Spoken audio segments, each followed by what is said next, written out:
నిన్న జరిగిన Punjab Kings and MI match అసలు ఏం మ్యాచ్ రా బాబు. అసలు నాకైతే లిటరలీ నాకు గూస్ బంప్స్ వచ్చినాయి. అసలు పాండ్యా బాల్ సిక్స్ని కొడితే దాన్ని సేర్ దాన్ని క్యాచ్ రూపంలో మార్చి అసలు ముంబై క్రౌడ్ని అందరినీ ఇలా సైలెంట్ చేయించేసిండు. సేర్ని చూస్తుంటే మంచి కెప్టెన్సీ ఉంది. అండ్ వాళ్ళు ఆడిన 5 మ్యాచ్ల్లో ఒక్క మ్యాచ్ మాత్రమే వర్షం పడి డ్రా అయింది, ఒక్కొక్క పాయింట్ వచ్చింది. మిగతా మ్యాచ్లు అన్నీ మెయిన్ టీమ్స్ తోటే ఉన్నాయి. అయినా సరే వాళ్ళు నెవర్ గివ్ అప్ ఇవ్వకుండా అన్ని మ్యాచ్లు గెలుస్తున్నారు. ఒకవేళ బీసీసీఐ నెక్స్ట్ సేర్ని కెప్టెన్సీ చేస్తే మాత్రం ఖచ్చితంగా ఒక కపిల్ దేవ్, ఒక ఎంఎస్ ధోని, ఒక రోహిత్ శర్మ, ఒక సూర్యకుమార్ యాదవ్ లెక్క మనకు ఒక వరల్డ్ కప్ ఖచ్చితంగా తీసుకొస్తాడు.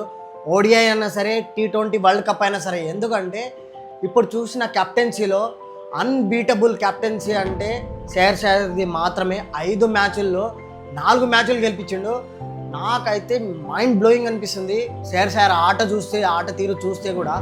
సీరియస్లీ పర్సనల్లీ నేను చెప్తున్నా, నాకు ఎంఐ గెలవాలని ఉండే, కానీ సేర్ చేసిన కెప్టెన్సీ కానీ, ఆ క్యాచ్ పట్టిన క్యాచ్ కానీ, ఆ విధ్వంసం కానీ అబ్బా మైండ్ బ్లోయింగ్ రా బాబు అసలు. అండ్ వాళ్ళ బౌలర్స్ ఎంత ఎఫెక్ట్ పెడుతున్నారో వాళ్ళ బ్యాటర్స్ కూడా అంతే ఎఫెక్ట్ పెడుతున్నారు. ఫీల్డింగ్ కూడా అంతే ఎఫెక్ట్ ఉంది.